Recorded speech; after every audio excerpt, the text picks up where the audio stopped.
একজন ভাইয়া ফেসবুকে অতি চমৎকার একটি প্রশ্ন করেছেন যে আপু, কামেল পীর চিনার উপায় কি, কিভাবে চিনতে পারবো সে একজন কামেল পীর কিনা। আপনার কাছে প্রশ্ন রইল, দয়া করে আপনি রিপ্লাই দিবেন। তো ভাইয়া আপনার উদ্দেশ্যে বলছি, আপনি যদি কামেল পীর চিনতে চান, কামেল পীর দেখতে কেমন হয়, তার মধ্যে কি কি গুণ থাকা উচিত, তো আমার মুর্শিদ বাউল কবি সাধক সুশীল সরকারের লেখা অসাধারণ একটি গান, আপনি যদি এই গানটা সম্পূর্ণ শুনে ফলো করেন তাহলে বুঝতে পারবেন যে আসলে কামেল পীর দেখতে কেমন হয়, তার মধ্যে কি কি গুণ থাকে। তো গানটা আমি করছি, ধন্যবাদ। তার কাছে পড়িও তোমরা, তার কাছে পড়িও তোমরা হালে বায়াত যার আছে, রোহানি সুরাত যার আছে, রোহানি সুরাত। তারে অলি জানিও নিশ্চয়, বলার আগে যে জন তোমার মনের কথা কয়, তুমি তারে অলি জানিও নিশ্চয়, বলার আগে যে জন তোমার মনের কথা কয়। সর্বগুণে গুণী সে হয়, সর্বগুণে গুণী সে হয়, যার নাই কোনো জাত যার আছে, রোহানি সুরাত যার আছে, রোহানি সুরাত।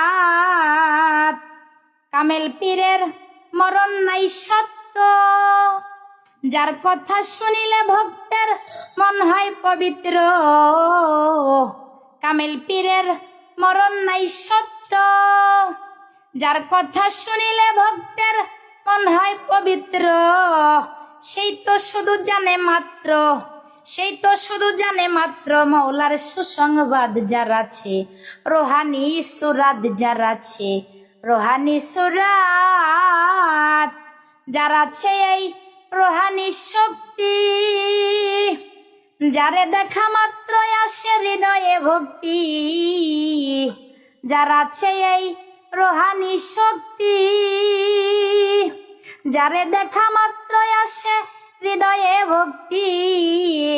সেই তো পারে দিতে মুক্তি, সেই তো পারে দিতে মুক্তি, হাসর পুলসিরাত যার আছে, রোহানি সুরাত যার আছে, রোহানি সুরাত।